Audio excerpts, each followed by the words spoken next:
Então, a pergunta é essa. Então, por que existia um time lá em Anagronomia, ou quilômetro 6, ou na Vila Harmonia, chamada Botafogo? Por causa dessa relação da informação. E nesse momento, então, o time que está se despontando, né, que teve uma boa performance em 2024 e tal, é o Botafogo, né, a estrela solitária do Rio de Janeiro. Então, ele está acumulando, assim, vários campeonatos, várias vitórias, mas nós queremos fazer um contraponto agora, e vamos lá para Monte Alegre, nos anos 50, quando existiam vários times de futebol, de operários, né, o pessoal das agrovilas e tal. E nós vamos trazer então aqui agora, pelo menos três versões de equipes, né, que usavam a camisa do Botafogo e já carregavam então o sonho do Botafogo. Aqui, aliás, esse título, essa performance que o Botafogo está tendo agora, é uma das melhores da sua história, né? Então são fatos inusitados. Então vamos lá para Monte Alegre, ano de 1950.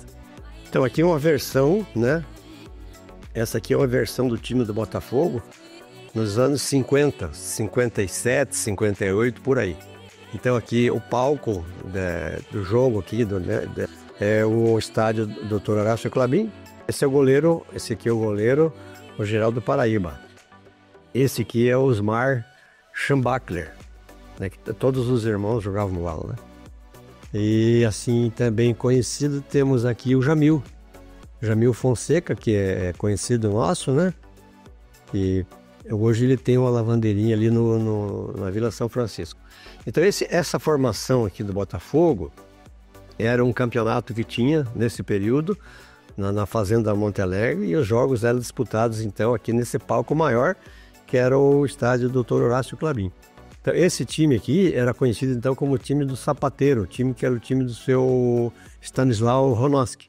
E aqui interessante que esses dois meninos aqui, os dois mascotinhos que estão aqui, esse aqui é o Cirineu Ronoski e esse aqui é o Carlos Ronoski. Então esse aqui é uma formação. Então essa formação aqui é uma outra formação do Botafogo também. Esse período aqui seria em torno de 58, 59, né?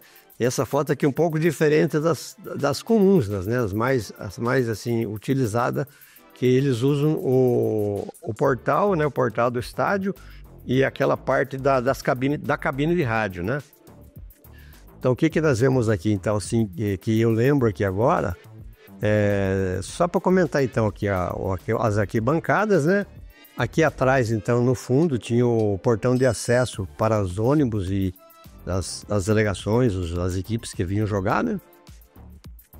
E aqui, então, nessa formação, nós temos aqui o Doranem, esse aqui é o Quito, falecido Quito, né? Também temos aqui, esse aqui é o Jaime. O Jaime tinha vindo, acho que recentemente, de Araputi, Jaime Santos, né? Que a gente já conhecia como Cacique. E também é um time bastante conhecido, era o Paulo Martins de Godoy, né? O Coração. Então essa aqui é uma formação. Tem uma torcida, que aqui aparentemente não estava casa cheia, né? Mas aqui então tinha os policiais, que sempre estavam presentes, então, né? Todos os jogos tinha a presença de pelo menos 4 policiais, né? Para acalmar os ânimos nas horas necessárias ali, né? Então essa formação aqui então é de 1958, 59. As equipes elas brotavam das vilas, das agrovilas, né? Então esse time especificamente aqui era o conhecido, na verdade essa formação eles acharam oportuno porque são todos irmãos, né? Então aqui está a mãe e tá os irmãos que a gente conhecia como os irmãos Fumaça, né? Então essa formação aqui, esse grupo de atletas aqui, eles moravam ali na região da agronomia, do quilômetro 6, né? Então era uma equipe assim, no terreno deles eles eram praticamente imbatíveis para os níveis que eles disputavam, né? Para os campeonatos que eles disputavam. Ela representa então a presença de uma família completa. Então aqui tem a mãe, né? E os 5 irmãos. Tá faltando outros 6, né? Essa formação aqui a gente conhecia então como o time dos Fumaça, né? Que eram os donos da camisa e, enfim, Só para eu não esquecer aqui, agora deixa eu ver o nome. Esse primeiro é o Pedro, esse é o João, esse é o Miguel, esse é o Marcolino e esse aqui é o José. Então, o José Fumaça. Então, essa equipe era uma equipe muito forte mesmo, sabe? Naquela região ali.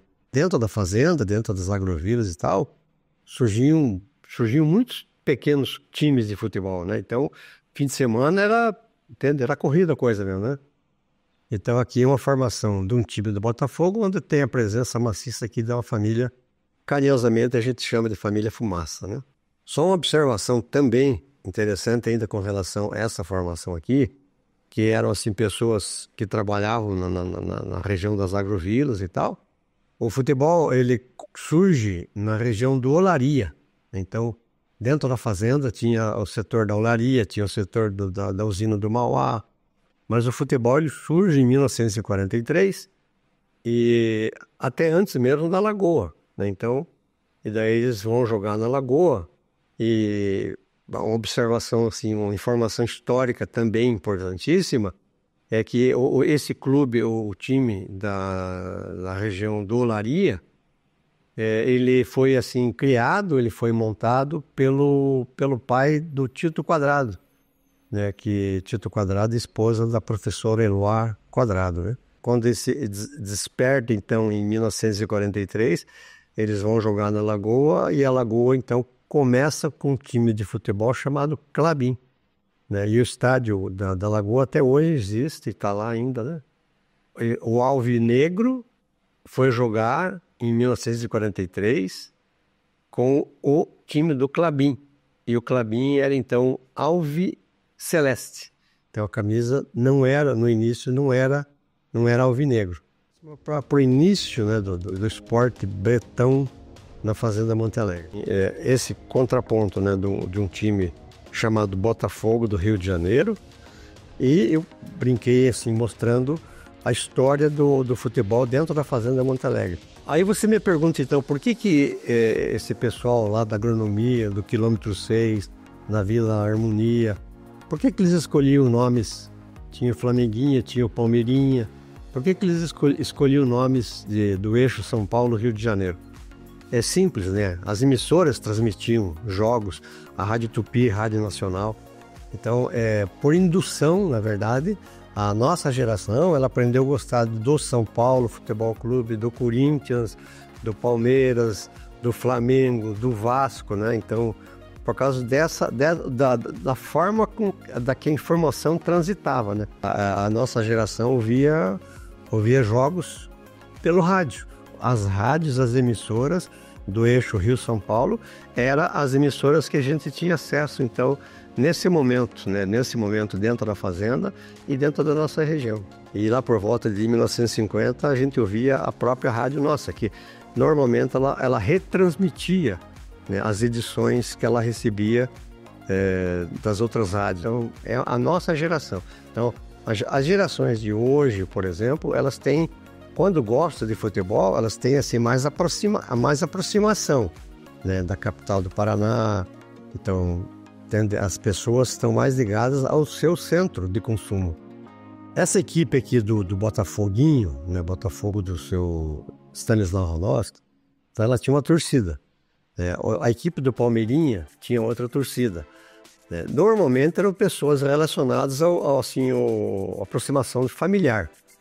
A gente, enquanto moleque, criança, a gente trabalhava lá, ajudava na padaria, né? E a gente tinha assim, a gente gostava da equipe do Palmeirinha.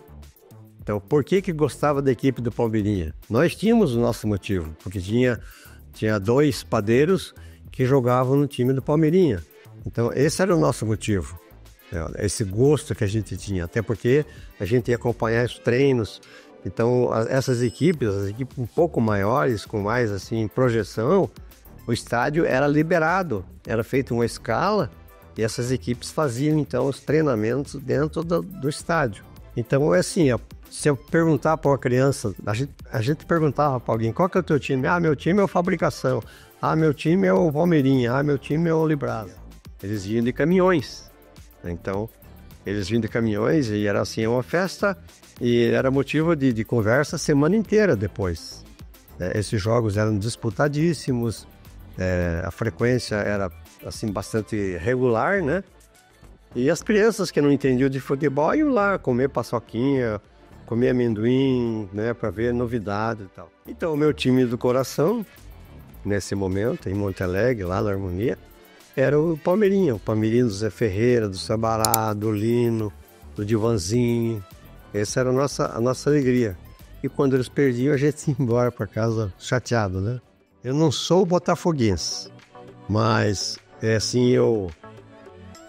o afeto que eu tenho pelo Botafogo, porque o nosso tio, o Zezito, José Teles, que morava lá em Porto União, ele gostava muito do Botafogo. E ele nunca viu o Botafogo chegar no que está chegando agora. Então essa carreira que ele está quase completando, né? Ele vai ter que provar agora no Campeonato Brasileiro, né? Existem grandes possibilidades dele sim vencer o Campeonato Brasileiro. Depois dessa etapa já passa então lá para Doha, né? Onde que é então a disputa do Mundial, né? Do Intercontinental. Então a gente deseja que seja bem sucedido, né? E vamos então torcer para esse timaço aí, que é a estrela solitária, o glorioso Botafogo. É isso então, pessoal. Fique conosco que a história é boa.